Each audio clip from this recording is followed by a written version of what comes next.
Greetings Internet, this is Rod from TechGuysSmartBuy.com, and we're here checking out the Galaxy S6.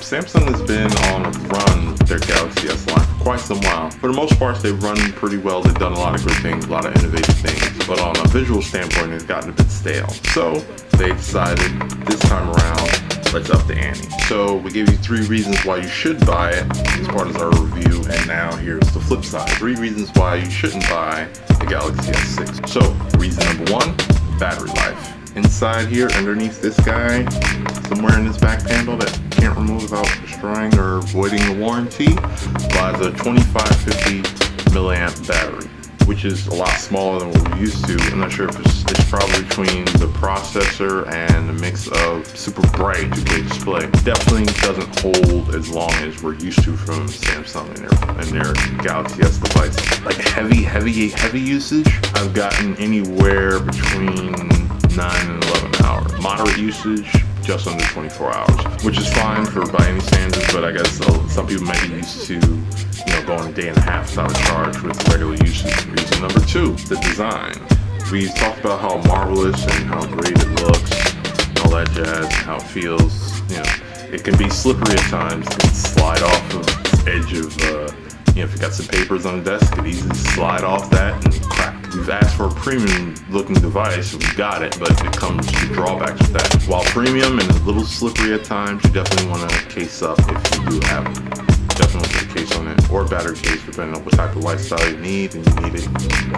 And reason number 3, the performance. Samsung finally decided to bring their own Exynos 64-bit octa-core CPU to the US. Previously, it was only available to the overseas versions of the Galaxy S devices.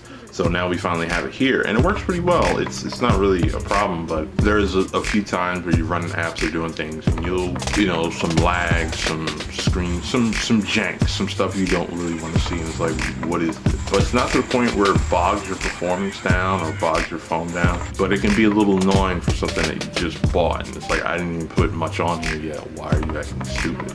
So again, not a full reason not to buy it, but something to reconsider. I'm not sure if it's the combination of the Exynos and TouchWiz. I'm not sure if a software update can fix this. There's some jank in the performance.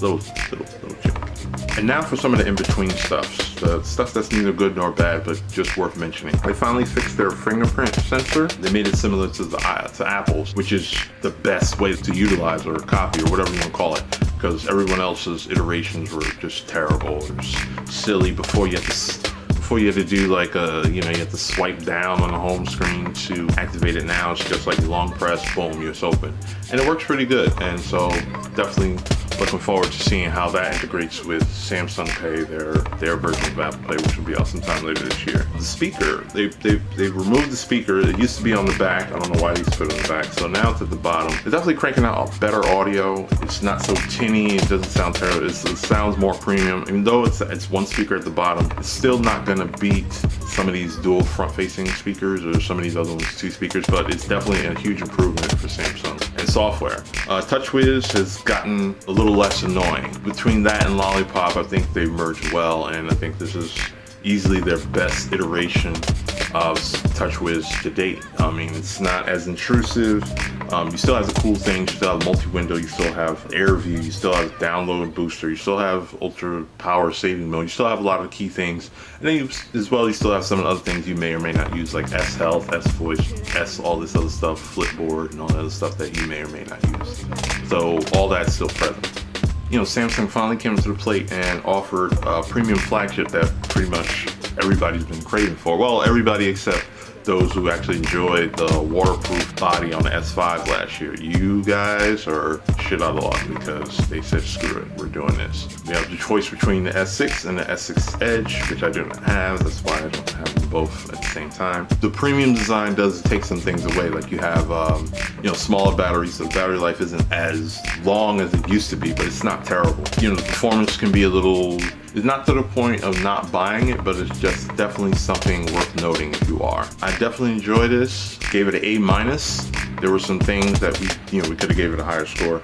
So this is definitely a great example of Samsung stepping out of their comfort zone and achieving something magnificent. Now I'm looking forward to see what happens when they finally get all the kinks out.